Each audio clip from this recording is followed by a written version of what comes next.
Greetings to all. Myself, Dr. Linda Arora, Assistant Professor, Department of Botany, Government PG College Bara, Rajasthan. Today we are going to study about viruses. बच्चों, आज हम विषाणुओं के तीसरे lecture में virus के बारे में चर्चा करेंगे। वायरस के पहले 2 लेक्चर्स जो मैंने आपको दिए, 2 वीडियो अपलोड किए, उसमें सबसे पहले मैंने आपको वायरस का इंट्रोडक्शन दिया। इसके बाद मैंने इसकी डेफिनेशन के बारे में बताया, इसकी परिभाषा क्या है वायरस की। वायरस की परिभाषा क्या है बच्चों? वायरस शब्द लैटिन शब्द वायरस से बना है, जिसका अर्थ है विषाणु। रासायनिक दृष्टि से विषाणु प्रोटीन के आवरण से घिरे न्यूक्लिक अम्ल के खंड होते हैं। डेफिनेशन ऑफ वायरस मैंने आपको बताया, फिर इसके हिस्ट्री के बारे में बच्चों मैंने बताया, इसके बाद इसकी डिस्कवरी, और इसके बाद मैंने आपको इसके जनरल करैक्टर, इसके गुण जो होते हैं, इसके साधारण लक्षण जो होते हैं, इसके बारे में मैंने आपको पिछले वीडियो में चर्चा करी। इसके बाद पिछले वीडियो में मैंने इसके संरचना के बारे में बताया, स्ट्रक्चर ऑफ वायरस। अब हम इसके आगे चलते हैं, तो वायरस के स्ट्रक्चर के बारे में बताया, फंक्शन ऑफ वायरल कैप्सिड बताया, साइज ऑफ वायरस हो गया, शेप ऑफ वायरस हो गया। इसके बाद हम इसके क्लासिफिकेशन पर आते हैं। Virus are classified on the basis of habitat. Virus को उसकी हैबिटेट, जो होस्ट की प्रवृत्ति होती है, उसके आधार पर इसको क्लासिफाइड किया गया है। Which is trivial system. Besides that viruses are classified on following criteria. Virus को कुछ क्राइटेरिया के बेस पर क्लासिफाइड किया गया। एक तो इसके स्ट्रक्चर, इसका chemical composition, similarities in genetic makeup, international committee on the taxonomy of virus which include 3 orders, 63 families viridae and 263 genera virus. इसको जो क्लासिफाइड किया गया, इसके लिए इसका स्ट्रक्चर लिया गया, इसका केमिकल कंपोजिशन लिया गया, इसकी सिमिलरिटीज देखी गई, जेनेटिक मेकअप देखा गया इसका। फिर इसको वायरस को 3 ऑर्डर्स में, 63 फैमिलीज में और 263 जेनरा में इसको डिवाइड किया गया। 3 type of system were propose to classified the virus. Virus को क्लासिफाइड करने के लिए 3 प्रकार के सिस्टम काम में लिए गए। बेल्टीमोर क्लासिफिकेशन, क्लासिकल सिस्टम क्लासिफिकेशन और जेनेटिक क्लासिफिकेशन। 3 तरह के सिस्टम काम में लिए गए इसके क्लासिफिकेशन को बताने के लिए। एक तो बेल्टीमोर क्लासिफिकेशन, दूसरा क्लासिकल सिस्टम क्लासिफिकेशन और तीसरा genetic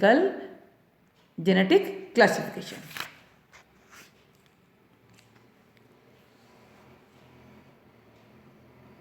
classification on the basis of host के बेस पे इसको क्लासिफाइड किया गया। Animal virus, virus of animal host,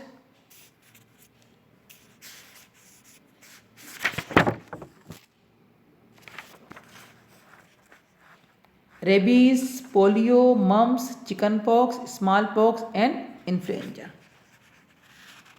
ये क्या है? एनिमल वायरस हैं।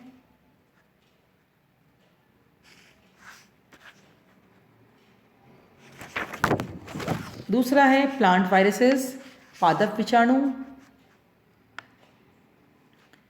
Viruses which show their life characteristic when attach to plant.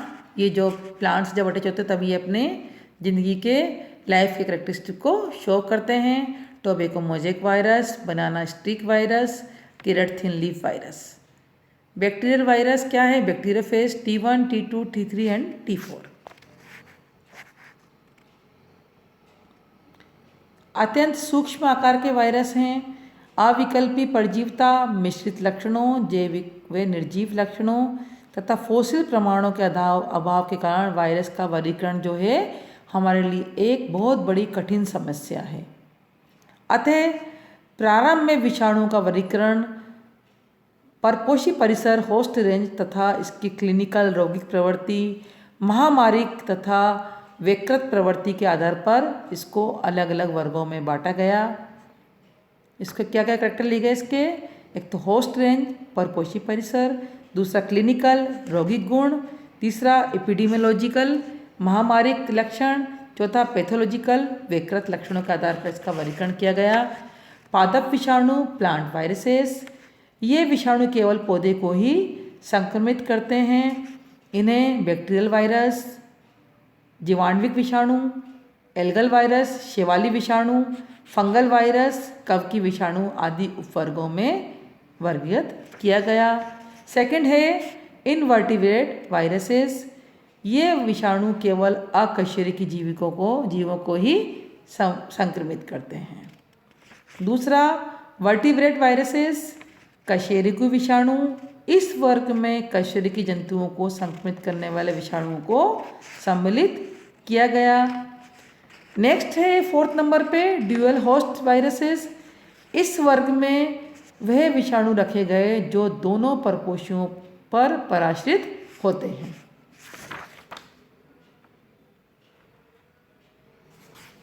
लेकिन होम्स नामक साइंटिस्ट ने 1948 में विषाणुओं को 3 वर्गों में बांटा, फाजिनी, फाइटोफाजिनी और जूफाजिनी।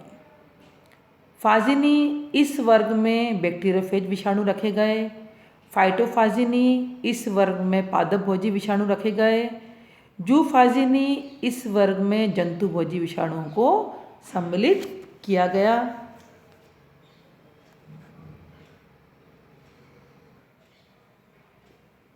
अब हम बेल्टीमोर क्लासिफिकेशन पर आते हैं। बेल्टीमोर क्लासिफिकेशन में 7 ग्रुप्स वर मेड, इसने 7 ग्रुप बनाए। Its principle are fundamental to an understanding of virus classification and genome replication. The Baltimore classification has plus RNA and its central point. इसमें 7 ग्रुप बनाए गए। पहला ग्रुप था डबल स्ट्रैंड DNA वायरस, इसने सबसे पहले लिया डबल स्ट्रैंड DNA वायरस, जिसमें इसने एडिनो वायरस, हर्पीस वायरस और पॉक्स वायरस को सम्मिलित किया। एग्जाम्पल हैं इसके ये। सेकंड इसने किया सिंगल स्ट्रैंड DNA वायरस, इसमें प्लस स्ट्रैंड और सेंस DNA को सम्मिलित किया, जिस एग्जाम्पल इसका है पर्वो वायरस। थर्ड इसने लिया डबल स्ट्रैंड RNA वायरस, जिसमें इसने रियो वायरस को, एग्जाम्पल इसका है रियो वायरस को सम्मिलित किया। फोर्थ इसने किया plus single strand RNA viruses, plus strand और सेंस RNA वायरसेस सम्मिलित किए इसमें इसने सम्मिलित किया। इसके एग्जाम्पल हैं picorna viruses, toga viruses. Fifth number पर इसने minus single strand RNA virus को सम्मिलित किया, जिसमें कि माइनस स्ट्रैंड और एंटीसेंस होता है ये। इसके एग्जाम्पल है ऑर्थ्रो मिक्सो वायरसेस, रेब्डो वायरसेस।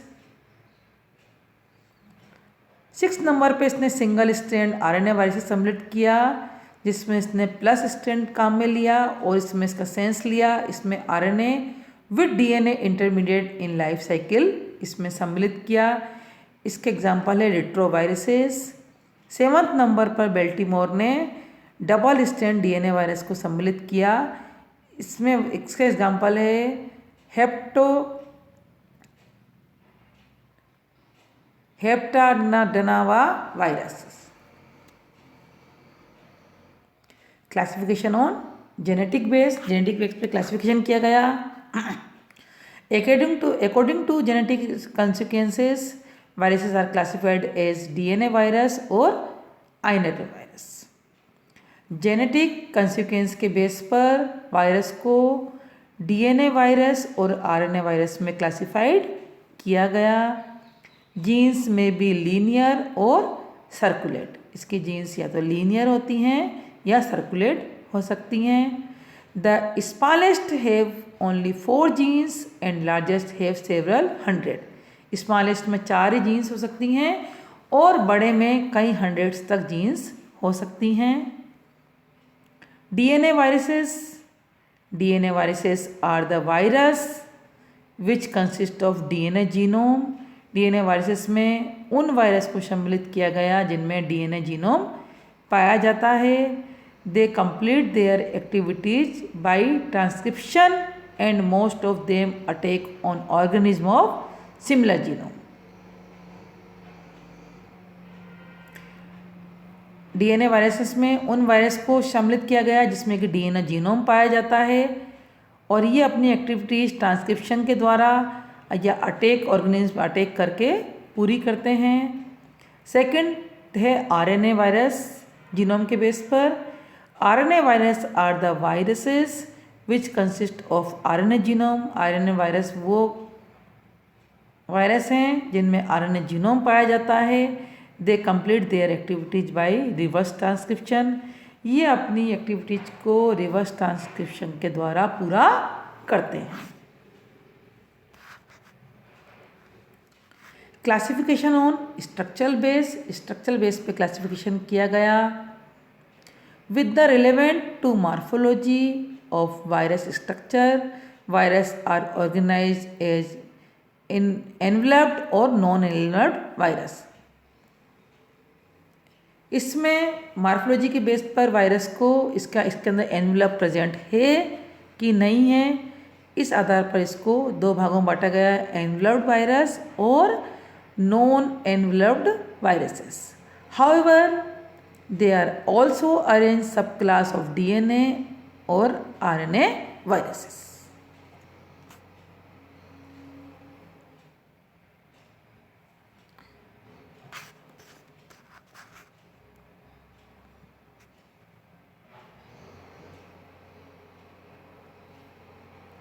अब है how is virus multiply.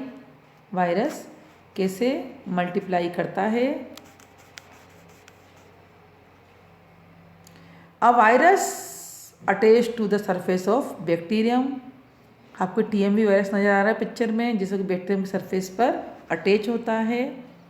The virus inject its genetic material into the bacterium cell. ये अपने जेनेटिक मटेरियल बच्चों पिक्चर में नज़र आ रहा है आपको कि ये अपने जेनेटिक मटेरियल को बैक्टीरियम में इंजेक्ट कर रहा है। दिख रहा है बच्चों क्लियर पिक्चर में। फिर इसके बाद the virus genetic material take over the cell and function of bacterium. ये पूरी सेल में इसकी अपने फंक्शन चालू करता है, उसको अपने कंट्रोल में ले लेता है बैक्टीरियल सेल को। The cell start the produce the virus protein and genetic material. फिर सेल जो है वायरस प्रोटीन और जेनेटिक मटेरियल को बनाना चालू कर देती है। नेक्स्ट स्टेप में the protein and genetic material assemble into new virus that fill the bacterium. इसमें क्या है, पूरे बैक्टीरियल सेल में सारे वायरस भर गए हैं। जैसे कि आजकल कोरोना में होता है, पूरा कोरोना जो हमारे बॉडी में जाता है मल्टीप्लिकेशन करता है, पूरे लंग्स में गले में सब जगह पूरे में कोरोना के वायरस जो हमारे लंग्स में पूरे में भर जाते हैं मल्टीप्लिकेशन के द्वारा। The bacterium burst, bacteria burst होता है open releasing new viruses and virus go on the infect more cell. Bacterium burst होता है और इससे न्यू वायरस को ये रिलीज करता है। ये वायरस जाते हैं और दूसरे बैक्टीरियल सेल को ये इन्फेक्ट करते हैं। Virus multiplication process as following method. Virus multiplication का प्रोसेस में ये मेथड काम में लिए आते हैं। Absorption, penetration, uncoating, synthesis, assembly and release और absorption.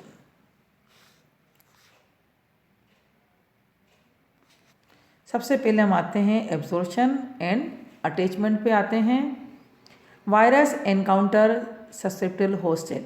Virus susceptible host cell होती है, उसको एनकाउंट करता है। Absorb specifically to receptor side on the cell membrane.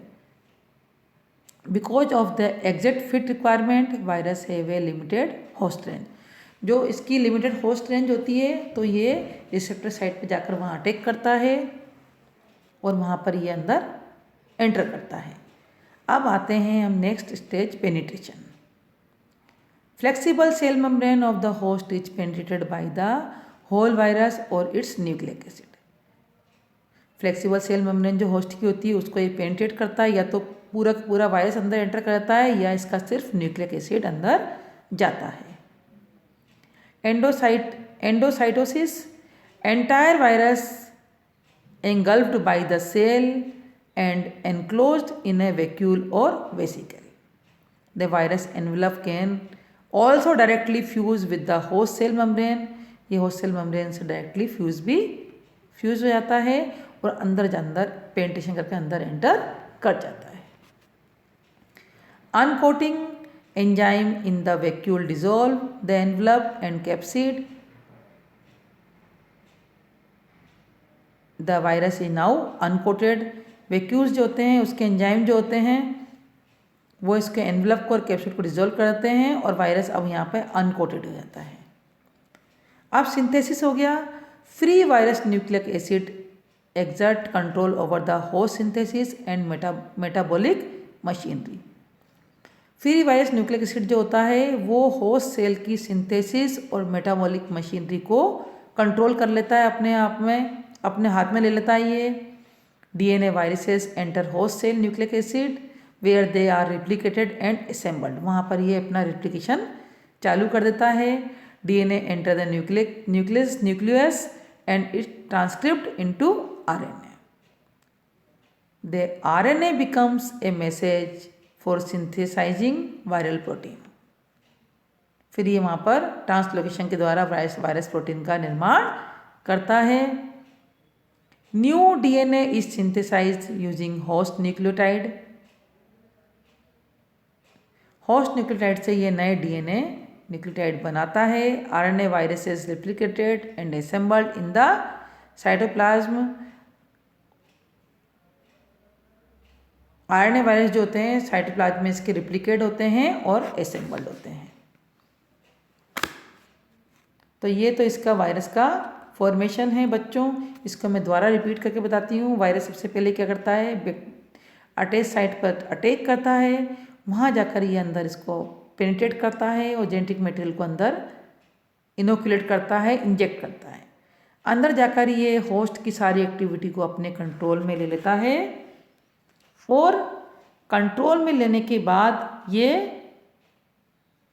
वहाँ पर मल्टीप्लिकेशन करता है और अपने समान बहुत सारे वायरस का निर्माण करता है. फिर होस्ट सेल बस्ट हो जाती है और नए वायरस जो हैं जितने भी हैं नए वायरस से सारे बाहर आ जाते हैं और वो दूसरे बैक्टीरिया को फिर इन्फेक्शन कर देते हैं. अब हम आते हैं इसके बेनिफिट्स क्या हैं. In genetic engineering harmless virus are used as genetic vector which carry good genes into cell. Genetic engineering में हार्मलेस वायरस जो होता है वो जेनेटिक वेक्टर के रूप में कार्य करता है जो कि अच्छी जीन्स को नई सेल्स में प्रतिस्थापित करता है. Viral envelope stimulate the immune system to produce antibodies that can protect the host cell against future infection. Virus का जो एनवलप होता है वो इम्यून सिस्टम को स्टिमुलेट करता है जिससे कि बॉडी में एंटीबॉडीज़ बन जाती हैं जो कि फ्यूचर में जितने भी इन्फेक्शन होते हैं उसके अगेंस्ट ये हमें प्रोटेक्ट करता है. जैसे बच्चों कोरोना वायरस है ये हमारी बॉडी में एंटर करा है. एंटर करने के बाद क्या होता है हमारी बॉडी सिस्टम को इम्यून सिस्टम को ये स्टिमुलेट करा है इसने कोरोना ने. इससे क्या होगा हमारी बॉडी में बहुत सारी एंटीबॉडीज़ बन जाती हैं और जब हम नेक्स्ट इन्फेक्शन अगर इसका होता है तो 2-3 महीने तक हमें दोबारा से इन्फेक्शन होने के चांस बहुत कम होते हैं क्योंकि हमारी बॉडी में एंटीबॉडीज़ बन गई हैं. अभी भी कई लोग होते हैं उन्हें लगता है कि हमें कोरोना वायरस होकर निकल गया है तो वो लोग अपने बॉडी में एंटीबॉडीज़ की जांच करवा रहे हैं. अगर बॉडी के अंदर आपकी बॉडी के अंदर एंटीबॉडीज़ मिलती हैं इसका मतलब है आपको कोरोना वायरस हो गया है और उसके बाद आप इससे निकल के बाहर आ गए हैं और आपकी बॉडी में एंटीबॉडीज़ बन गई हैं. Viral genome contain enzymes for specific operation with the host cell. Viral genome enzymes को कंटेन करता है जो कि होस्ट सेल में स्पेसिफिक ऑपरेशन के लिए ज़रूरी है. Antiviral drug block virus replication by targeting one of the step in viral life cycle. Antiviral drug जो होती हैं ये वायरल की रेप्लिकेशन को रोक देती हैं.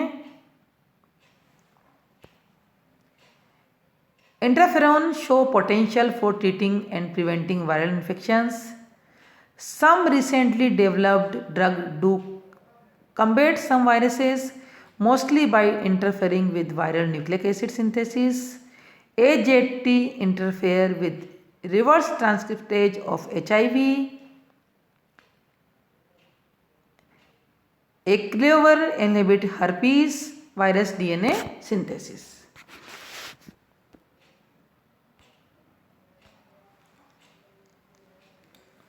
अब uses of virus. The first vaccine was developed in the late 1700s by Edward Jenner to fight smallpox. 1700 ईस्वी में एडवर्ड जेनर द्वारा सबसे पहली वैक्सीन लाई गई जो कि स्मॉल पॉक्स के अगेंस्ट कार्य करती है। Vaccines can help prevent viral infection but they can do little to cure most viral infection once they occur. Vaccines क्या करती हैं? हमें वायरल इन्फेक्शन से प्रिवेंट करती हैं, लेकिन फिर भी हमें इन सब चीज़ों में सावधानी बरतने की आवश्यकता है। Both plasmids and transposons are mobile genetic elements.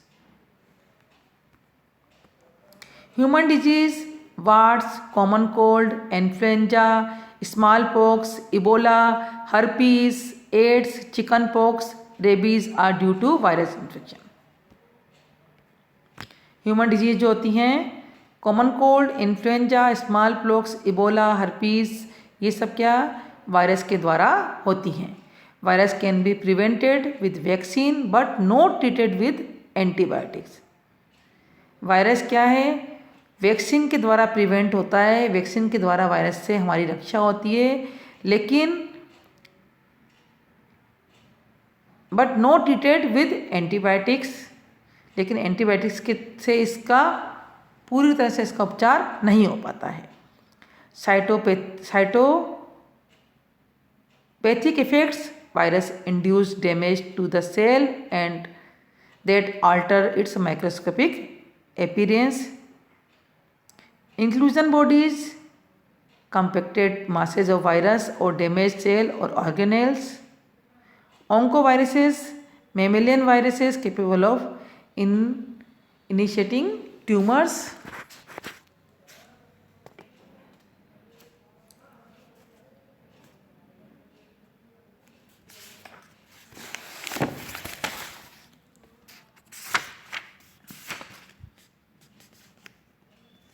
इस तरह वायरस जो है हमारे शरीर में बहुत सारे प्रभाव दिखाता है। इसलिए वायरस के लिए हम वैक्सीन तो काम में ले सकते हैं, वैक्सीन इसका उपचार है, लेकिन अगर कोई इन्फेक्शन अगर आपका रुक नहीं रहा है तो इसके लिए हम एक अल्टरनेट ड्रग के रूप में हम एंटीबायोटिक को भी काम में लेते हैं। बच्चों, नेक्स्ट वीडियो में आपको transmission of viruses, symptom of viruses in plant cell, इसके बारे में चर्चा करूँगी। थैंक यू सो मच बच्चों।